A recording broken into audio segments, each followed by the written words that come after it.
This episode is brought to you by the Toyota Grand Highlander. Life's journey brings constant change filled with exciting surprises and grand challenges. And with its spaciousness, power, and style, the Toyota Grand Highlander is more than a vehicle. It's your partner in embracing all life throws at you. From the spacious adult-sized third row to seating for up to 8 passengers, the Toyota Grand Highlander is up for every grand challenge. Learn more at toyota.com/Grand Highlander.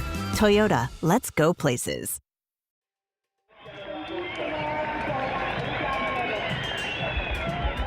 Adrenaline coursing through his veins, Sanjeeva Kumar stands facing a group of 7 steely-eyed men. Dressed in matching jerseys, each man settles into a crouching position. His knees are bent, ready to pounce at any moment. It's November 2004, the final match of the first ever Kabaddi World Cup. India leads Iran 27-12. With just 20 minutes left in the match, Kumar hopes to widen India's lead, leading the team to victory. Taking a deep breath, the young attacker launches himself across the field center line and into Iran's side of the court. "Kabaddi, Kabaddi, Kabaddi," he yells. He inches towards the wall of 7 men, their eyes trained intently on Kumar as they wait for his attack. In the blink of an eye, Kumar darts toward the group, reaching out to tap one of the men before quickly turning to make a break back across the center line. He makes it halfway to the line before someone catches his ankle, yanking Kumar down toward the ground. "Kabaddi, Kabaddi, Kabaddi," he exclaims with all of his remaining breath, prying himself free. He pushes himself up off the rubber mat and across the center line just in time. He lands across the line with a thud as the crowd roars with excitement, several fans jumping to their feet. In a remarkable 30-second play, Kumar has managed to score yet another point for India.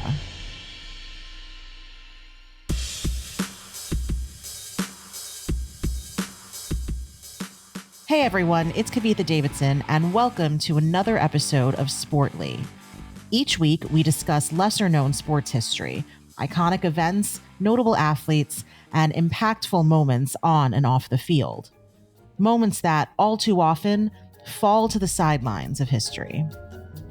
Today, we're going to talk about a sport that, if you're from the Western world, you might not have heard of before: Kabaddi. The name Kabaddi comes from a Tamil word composed of kai and pidi, meaning hand catch.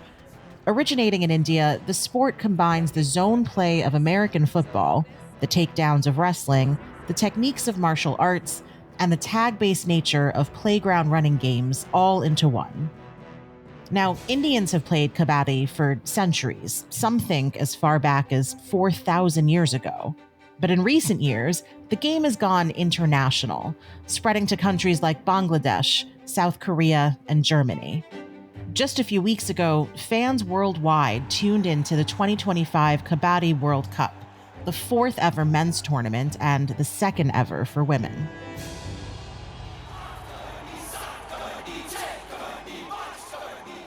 So, how do you play Kabaddi? Well, think of the sport as a sort of complex, high-contact form of tag. In the standard style, 2 teams of 7 players line up on either side of a small field. Each team takes a turn sending a solo attacker into the opponent's side of the field. They call this player the Raider. The Raider now has 30 seconds to tag as many opponents as they can and make it back across the midline into safe territory without being tackled. For each player the Raider tags, the attacking team gains a point, and the players that get tagged are out.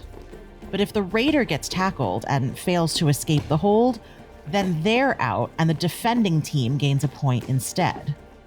Kabaddi is incredibly physical. Raiders will fight tooth and nail to get just a single hand over the midline. And often, that means trying to break free of the grasps of several players at the same time.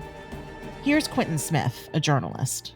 7 people is a lot of people. It's actually more people than you can keep in your vision and peripheral vision at one point, except you have to do exactly that, because the moment you lose sight of someone, they're going to get behind you and pick you up like a piece of overconfident furniture.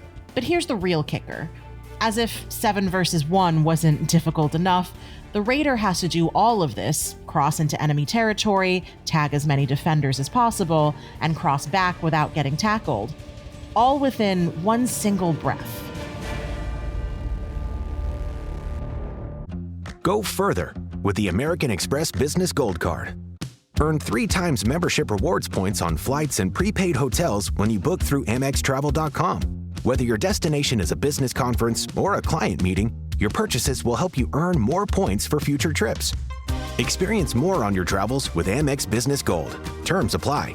Learn more at americanexpress.com/business-gold. Amex Business Gold Card. Built for business by American Express. Last week was our first playoff game, and my plaque psoriasis was so itchy under all my gear.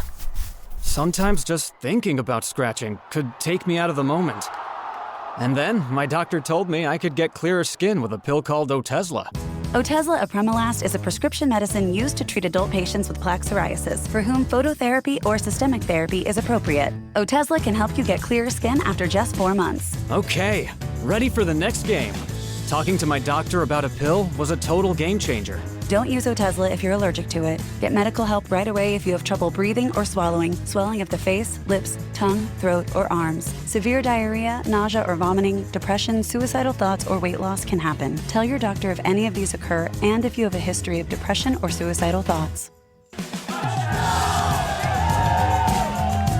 Live in the moment. Ask your doctor about Otezla. Call 1-844-4-OTEZLA or visit Otezla.com for prescribing info about cost, and more. Yep, that's an actual rule of the game. Now, you might ask, how is something like a breathing rule even enforced? And would a referee actually be able to tell if a raider has inhaled or not? Stop the play, I think I heard someone wheeze. Well, Kabaddi's got a unique solution for that. Remember that anytime a raider attacks, they have only 30 seconds. During that brief period, they must continually chant, Kabaddi, Kabaddi, Kabaddi, over and over again. If the raider stops chanting for even a second, maybe to take a breath, they're out. This sounds pretty difficult, right? It's not easy to do, even while sitting down. So imagine running, ducking, and strategizing at the same time. On the far side, right corner. That's the one he's targeting. Falls for him. There he goes. Oh, he does it. Oh, he does it. Could you believe me, you rockstar? Dong Gyeon Lee may have just won the game for Bengaluru. More about the mechanics of the game. In Kabaddi, the number of players in play is constantly in flux. Every time a player gets tagged, captured, or breaks a rule, they're out. But every time a team scores a point, they regain 1 player. And while the game might seem pretty straightforward, this is no simple game of tag. Defenders and raiders are both simultaneously vulnerable and threatening at the same time. So a game like this requires strategy.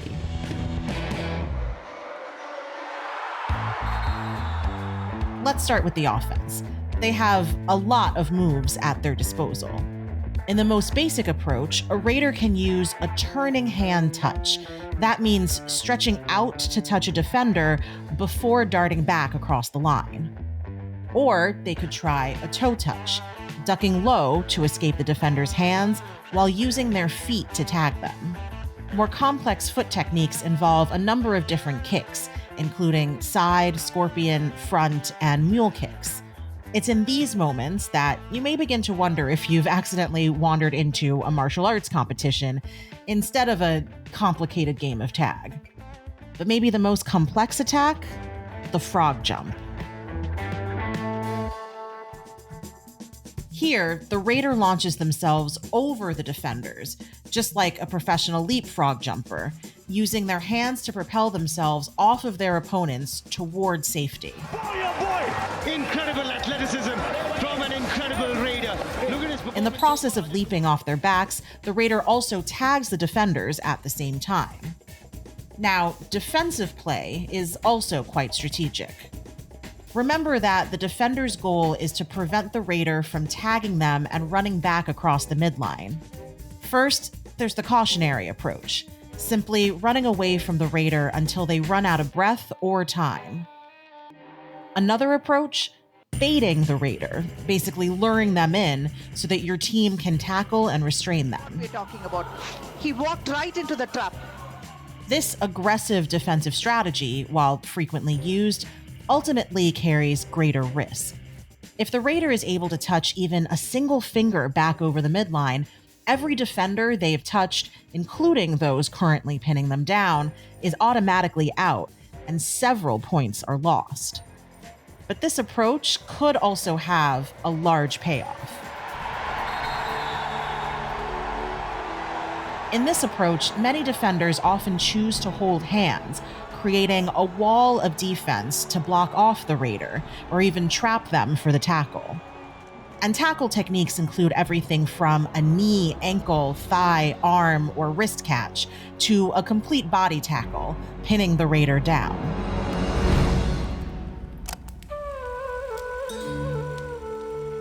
While the exact origins of this game are uncertain, one theory predominates.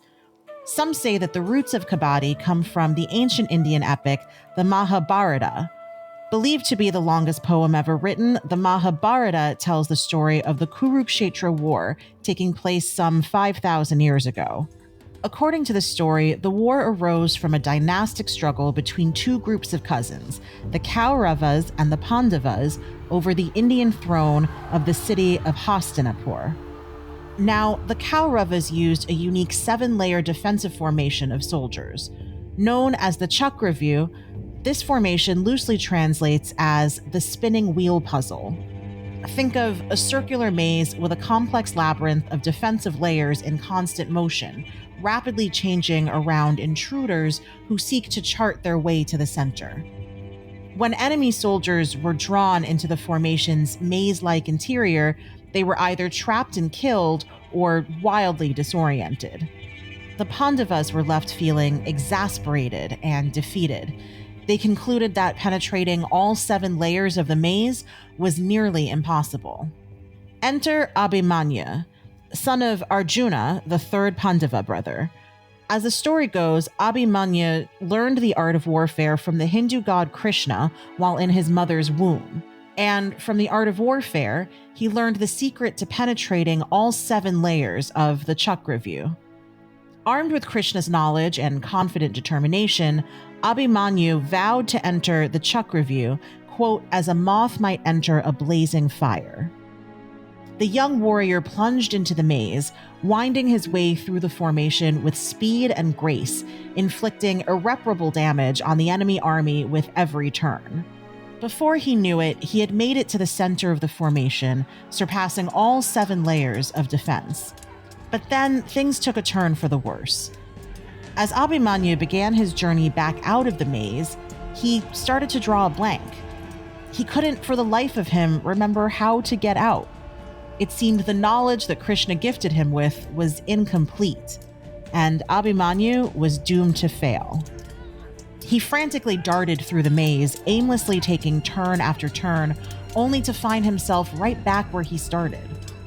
Before long, the young warrior was killed by enemy soldiers, and his heroic attempt came crashing down in a fiery blaze.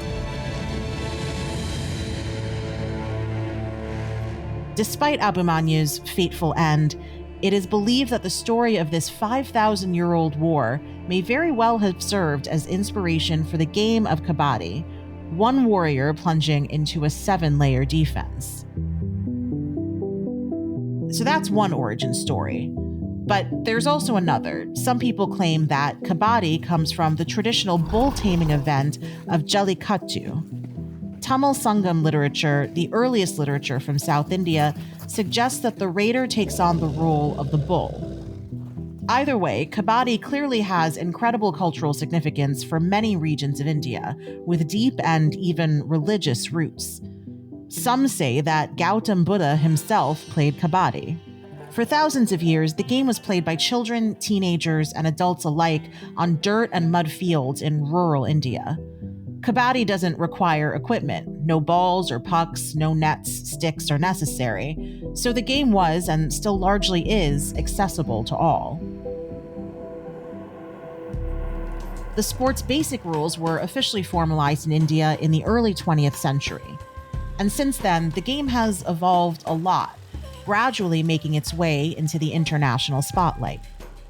In 1936, Kabaddi made its international debut as a demonstration sport in the Berlin Summer Olympic Games. Berlin's great day dawns with the arrival of the Olympic flame at the end of it. And still, it took several decades to catch on abroad. The Kabaddi Federation of India formed in 1950 and soon after organized the first national championships for men. Just a few years later, it did the same for women. In the early 70s, the sport became the national game of the newly independent Bangladesh, referred to as Hadudu.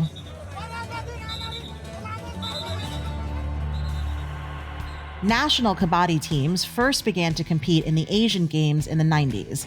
Soon after, India held its first official Kabaddi World Cup for men in 2004, creating a second tournament for women in 2012. But the biggest development came in 2014. Up until that point, Kabaddi really didn't have any commercial aspirations. And, as journalist Quinton Smith points out, having commercial aspirations can make all the difference. When sports require equipment or space or training, the game becomes aspirational. The players become sources of interest, and the sport can accrue money and glamour that businessmen can then reinvest back into marketing the sport. But remember, in Kabaddi, there's no equipment. Again, no balls or pucks or nets, which is both good and bad. This then means it's played everywhere, like tag or hide and seek, which means it's the opposite of aspirational, which means there's no money in it. Since you're new to H&R Block, we'll look at your returns from the last 3 years for any money your last guy might have missed, for free. I could get money back from last year? You could. We'll find any mistakes. Could have really used that 2 years ago when I dated that mistake for 5 months. Don't leave money on the table. Switch to H&R Block and get a free Second Look review. Second Look is included at no additional cost with the purchase of tax preparation. Results vary. All tax situations are different. Fees apply if you have us file an amended return. So good, so good, so good. Get ready, because Clear the Rack is on at your Nordstrom Rack store. Now through Monday, find incredible deals on Wear Now styles. On sale for even less at Nordstrom Rack. Take an extra 25% off red tag clearance throughout the store from brands like Adidas, Marc Jacobs, Steve Madden, and more. All sales final. The best stuff goes fast. So shop this sale at Nordstrom Rack today. Please see NordstromRack.com or ask a store associate for details.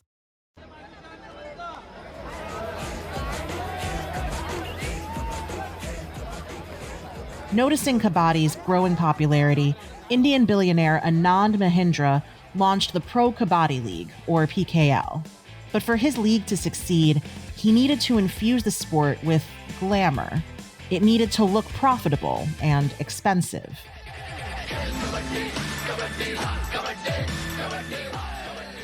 So his team hired a stylist. The players got fashionable haircuts and flashy uniforms. Their dirt fields were replaced by brightly colored rubber mats. E. Prasad Rao, the league's technical director, said that Mahindra changed the game. Pro Kabaddi has brought the game rural, rustic, whatever you say, poor man's game. Today it has become a rich man's game. If you're familiar with the Indian Premier League for cricket, the PKL follows a similar structure. City-based franchises are made up of the world's best Kabaddi players, each bought through a mega auction. And they all compete for a monetary prize, 3 crores or roughly $350,000 US. The league contains 12 teams, each made up of 18 to 24 players. League players come from a whole host of Asian countries, including South Korea, Thailand, and Bangladesh. Again, here's PKL's technical director, Rao. Today we are claiming to be one of the Olympic sport from Asia, not as an Indian sport, it is an Asian sport. So we are knocking the doors of the Olympics. After its formation, PKL matches started broadcasting on Star TV India for all to see. And it was an instant success. 435 million people tuned in to watch the PKL's inaugural broadcast season. Today, the Professional Kabaddi League is the second most watched televised sporting event in India, behind cricket. Tune into a match, and you'll see colorful mascots bounce across the stadium, pumping up a crowd of thousands, while at least a dozen cameras film for the rest of the country to see. The sport has come a long way from its early days, when groups of local children playfully tackled one another into the dirt, concerned not with flash or glamour, but rather with a strong desire for some good old-fashioned competition. We're back where we started, the 2004 Kabaddi World Cup. The Chief Minister of Maharashtra State, Mr. Vilasrao Deshmukh, himself a keen sportsperson, inaugurated and welcomed the teams from all over the world. 12 teams gather for the opening ceremony, among them India, Canada, Thailand, the West Indies, Germany, the United Kingdom, Malaysia, and Japan. A splash of colors. Spectators look on as the teams march through the venue, proudly waving their respective national flags high in the air. And the air is thick with excitement, the ceremony lively. After 3 days of intense matches, only India and Iran remain, facing off against each other in the heated final. Sanjeeva Kumar, remember his daring play from the start of the episode? He leads India to victory, 55-27. Kumar is crowned the player of the tournament, scoring 17 of these points in just 16 raids. In each and every World Cup since, including both men and women's standard-style tournaments, India has won over and over again. And every time, they've beaten Iran in the finals. In the 2025 tournament, which wrapped up just recently in Wolverhampton, England, both the men and women's Indian teams once again took home the gold. But this time, there was a slight twist. Both those teams took on England in the final match. Never anticipated. England should be beyond proud of themselves, but India, my goodness, take a bow, proving why you are truly the pros within this sport. Perhaps one of the oldest sports in the world, Kabaddi has changed a lot over the years, especially in the last century. And to this day, the sport continues to play an important role in local communities across India. As one sports commentator notes, it's part of the glue that binds the country together. Kabaddi is more than just a sport here. It's a way of life. It brings people together. The cheers of the spectators, the cries of the raiders, and the tackles of the defenders create a symphony. For tribal girls in Western India's Maharashtra, the region's first all-girls Kabaddi club has sparked immense hope and opportunity. While the club faced deep-rooted gender stereotypes following its foundation 15 years ago, because of Kabaddi, young women from the area have been provided with the opportunity to travel the world. Some players have gone on to join state teams, reaching financial independence and social mobility they could have never dreamed of before. Kabaddi, these women say, has inspired them to follow their dreams.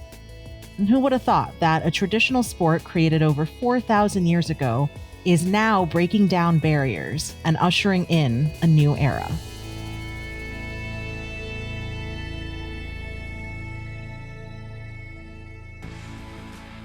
Thanks so much for tuning into Sportly. Tune in next week and every week after as we dive into another great story. And if you have thoughts or suggestions for a topic you'd like me to cover, I'd love to hear from you. Please feel free to email me at kavitha@immigrantlypod.com. If typing a long email isn't your thing, you can record and attach a voice memo to your message. And who knows, I could read or play it in one of the upcoming episodes. Sportly is an Immigrantly media production. This episode was produced by Sadia Khan and Shay Yu. Our associate producer is Andrea Koskay, written by Emmanuel Monahan, Liz Mack, and me, Kavitha Davidson. Research assistance by Suhasini Patni. Our sound designer and editor is Paroma Chakravarti. Our theme music was created by Simon Hutchinson. Other music by Epidemic Sound. Tune back in next week and every week after for more Sportly.